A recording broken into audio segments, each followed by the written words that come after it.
At nagbabalik naman tayo dito sa ating no contact update segment for February 25, 2026. At yun nga, wala tayo ditong gender ha, babae, lalaki, LGBT, lahat ay welcome.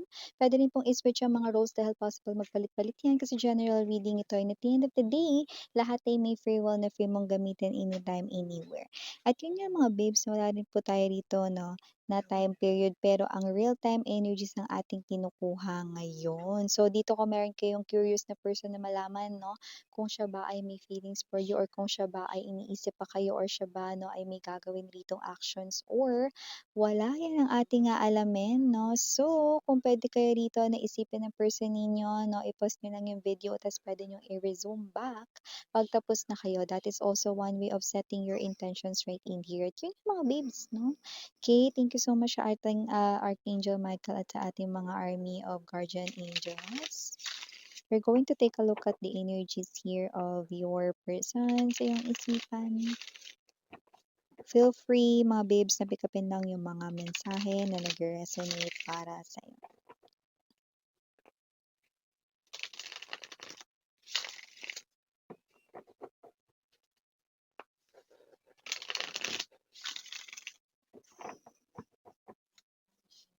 Okay, so let us see kung ano yung mga energies rito for you guys. Meron kayo ritong energy ng full energy.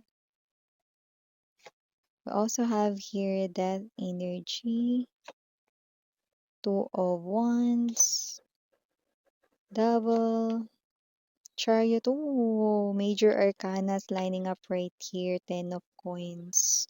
Bottom of the deck, we have here the Ten of Swords. Could be seeing a lot of number tens, or maybe this person here, Knight of Swords and the Sun, another major arcana. Okay?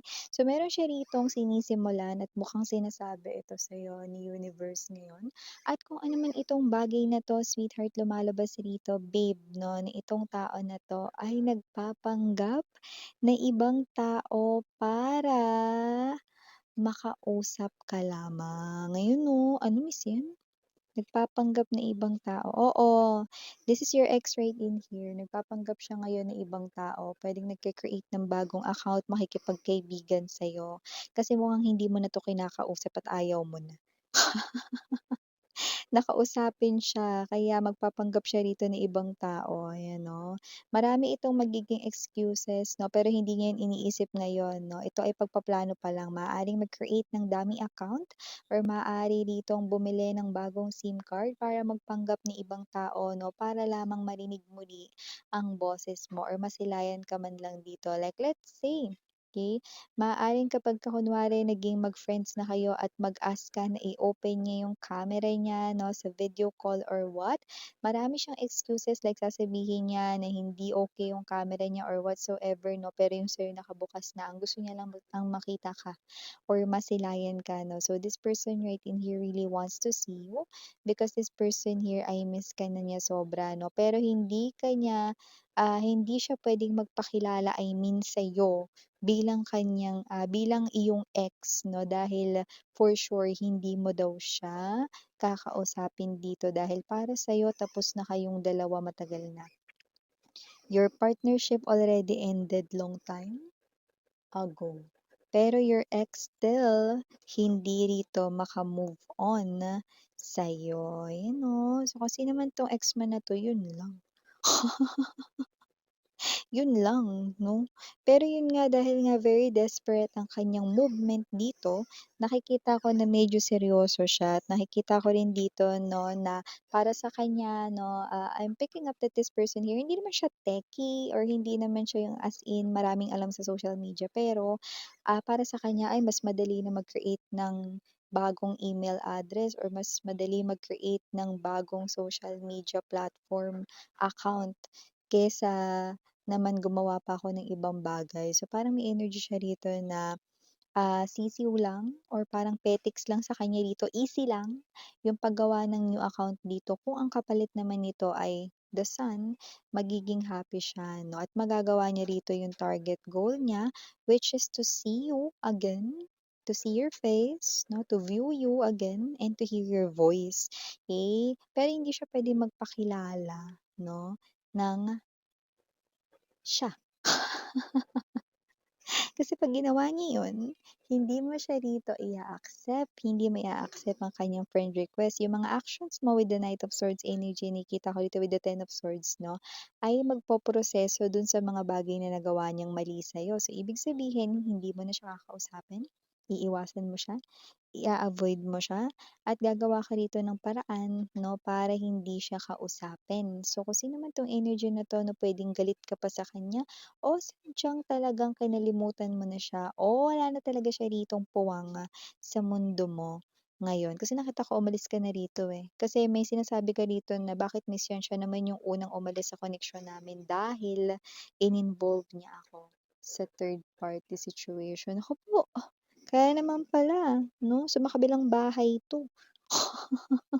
Sumakabilang bakod yung iba kakaloka kapitbahay pa or kaibigan niyo pa yung dinali nito to some of you, Pero ano man yung naging dahilan, ibang babae, ibang lalaki 'no, may mistress, may kabet 'no, may kalokadidang may other woman or other man. Dahil dito gender, babae, lalaki, LGBT, just take only what resonates here. So nakikita natin dito that this person here ay parang, yeah, no, parang this person here is going a little crazy. Hindi nga lang little crazy, eh. Crazy talaga, like a fool, no? So kung sino man 'tong energy na 'to, 'di bale na kahit magmukhang kawawa kung sa ganitong paraan makukuha ko naman yung aking kasiyahan kahit na saglit lang, 'yan 'no. So nakikita ko rito 'pag meron kayong maging friend 'no, na bago tapos sa online 'yan, high chance siya 'yun. At kapagka aayain mo na magkita naman kayo ng personal, marami siya ritong excuses 'no. Hindi siya makikipagkita sa'yo kasi ang tanging habol niya lang rito ay ma-fill up ma-fill in yung kanya ritong kalungkutan 'no at maging happy siya rito kasi nga, eh, hindi mo na siya kinakausap 'no. Medyo nakakaawa lang yung, parte kung saan kinakausap mo siya 'no, pero ibang tao siya, yun ang alam mo. Hindi mo alam yun yung damuhong mong ex. Na hindi rito makalapit-lapit at nahihiya sa'yo, pero gumagawa naman ng paraan upang mapalapit sa'yo, ayun oh. So in other words, lakas, tama, siya ay nawawala. Yan oh, ba't ganun miss yan? Ta's nakita ko dito na madalas siyang nag-iinom. At puwedeng nagvi-videoke rin siya rito 'no, nang mailabas naman ang kanyang damdamin sa'yo. This person here, hindi naman siya as in yung maganda yung boses 'no, pero yung iba dinadaan dito sa mga pakinig-kinig at yung iba kinakanta pa mismo, yung mga sad, broken love songs 'no, yung mga love broken na songs 'no, dito para lamang, paaluin ang kanyang sarili. Am I right with that word 'no? Aluin ang kanyang sarili, okey? So, kung sino man 'tong energy na 'to 'no, I do pick up tinanong, Filipino, Filipino subject. Tama ba aluin? So, yun nga 'no, so nakikita natin dito na kung sino man 'tong energy na 'to 'no, this person right in here ay someone 'no, na malinaw sa sabaw ng pusit at sa kilikili ng katabi mo. Yan 'no, iba na-memorize na kasi yung linyahan 'no, ni Miss yan. Yes, mga bibs. O malinaw na malinaw, na itong tao na 'to ay nami-miss ka at ikaw pa rin ang kanyang source of happiness. Yun, oh! Kaya naman kasi naman 'tong energy na 'to hindi pa rin talaga rito 'no, maalis-alis ang charm, mo sa kanya at nakikita ko na ikaw pa rin walang iba. Ganun pa man, mukhang ayaw mo na talagang bumalik sa kanya, mukhang matagal na kayong tapos para sa'yo. Kaya with the death, right next 'no, ng ating, Two of Wands dito na nakita kong talagang, yeah, parang marami sa inyo ang, hindi na kayang pagtiwalaan ang taong ito. Gano'n pa man, magkakaroon pa rin kayo rito ng bagong textmate or bagong pen pal, pen pal. Sinong na-try 'yun, taas ang kamay. Tinaas yung kamay. Ayan, oh, pen pal or, what's this, um, um, ka-chatmate, 'yan 'no, at 'yun ay walang iba kundi siya. Mm.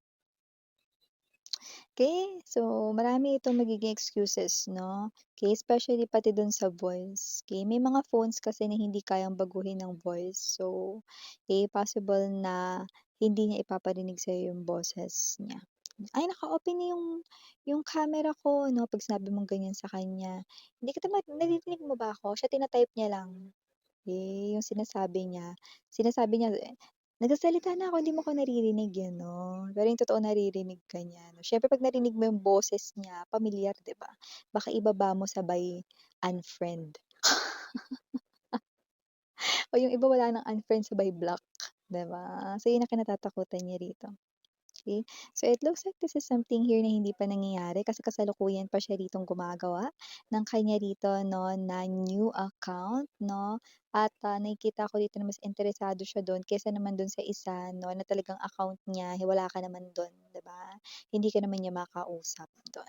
Okay. So kahit na this person is making a fool of himself or herself by creating this illusion-like fantasies right in here, this person here might appear as delusional. But this person here ay, serious talaga siya mare, 'no?